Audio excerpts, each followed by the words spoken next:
Sounds like you definitely had the one mentor and teacher who was very inspiring to you. Who else has inspired you on your musical journey? When I went into Karate Academy, I had a teacher, Mr. Yoshinagai, and he was very strict, but he really made me understand why I do music. And if he was strict so that if I don't have piece memorized in a week, then we don't have a lesson because I'm not ready for a lesson. So he made me memorize it so that I know the piece so well so that we can work. Because otherwise, if you're just playing notes, then it's just me learning the music.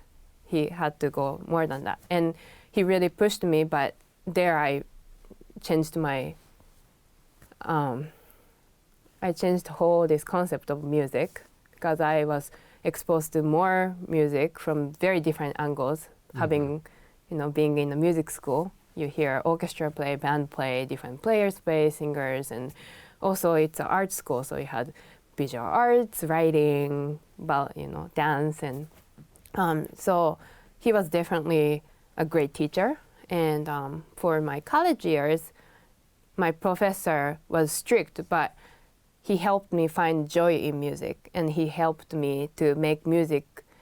He gave me this wonderful quote that music is your sanctuary. Whatever happens in your life, it can be a really bad day or it can be a really good day. Music is always a safe place where you can really just think about yourself and enjoy the music. And it meant a lot to me going through different things in college years, as everyone does. He was very supportive and he was very encouraging.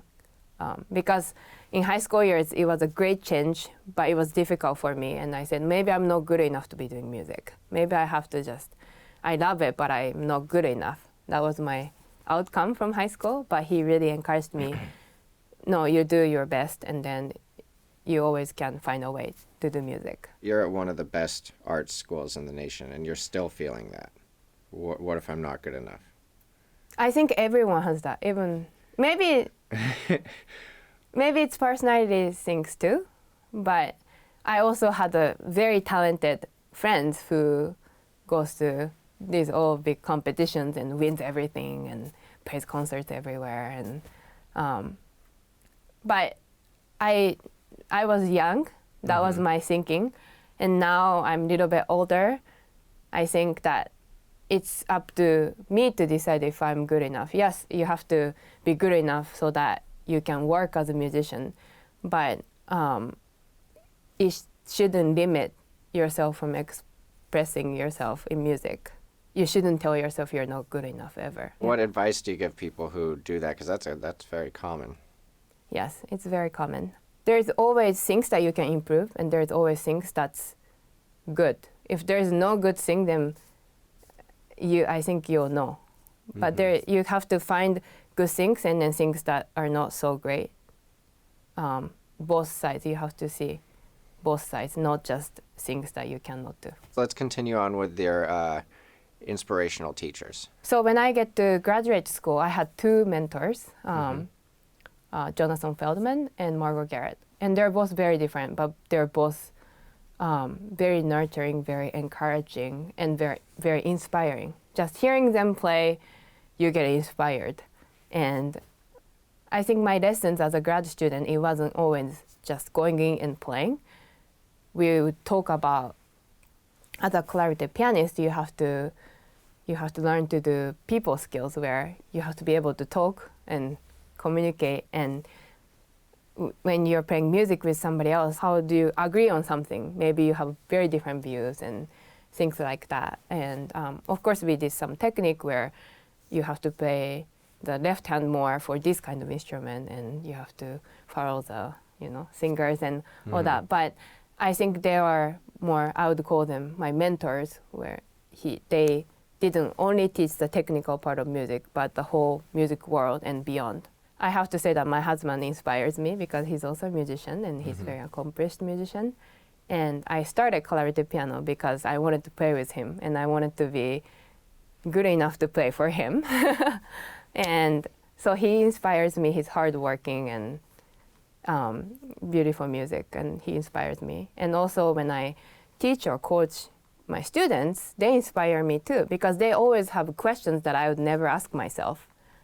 And it's a learning experience for me. So I think mentors definitely inspirational, but I get inspired.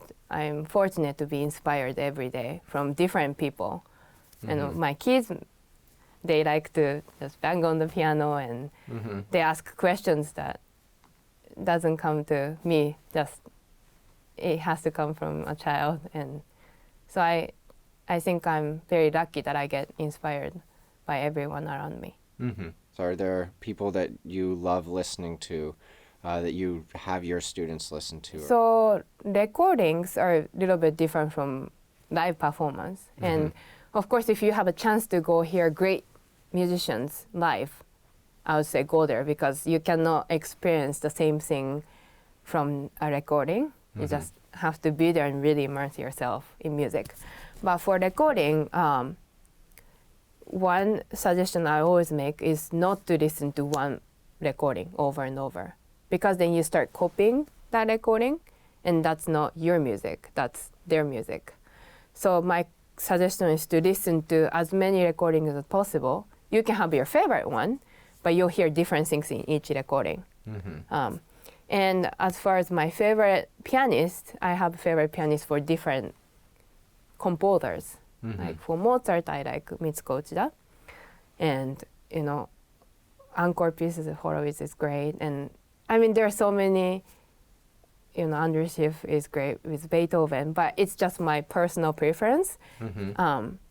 I think important thing is that you listen to different recordings to get inspired, but when you play music, you play your own music, not somebody else's. You know, if somebody doesn't have a teacher and they hit a wall like you hit for a year and a half or 2 years and they just don't feel comfortable continuing on, what advice would you give to them when they don't have even a mentor necessarily right there with them in the room? I think you never know who you get inspired. You don't go to a person or you don't go listen to a concert and say, I'm going to get inspired and I'm going to go back on track. But I suggest attend concerts. Different artists will motivate you or inspire you. So I did have a mentor, but the reason why I started going back to her is because I heard her playing and that spoke to me. And I wasn't expecting it, but you get things when you're least expecting something. So if you have a chance, go attend concerts. If you see a CD that interests you, listen to CDs, talk to your friends, do everything that's possible for you around you, and you never know what will inspire you and motivate you. Yeah, and even finding other people who are a little bit further along on their musical journey but are willing to collaborate. Yes, collaboration is the key.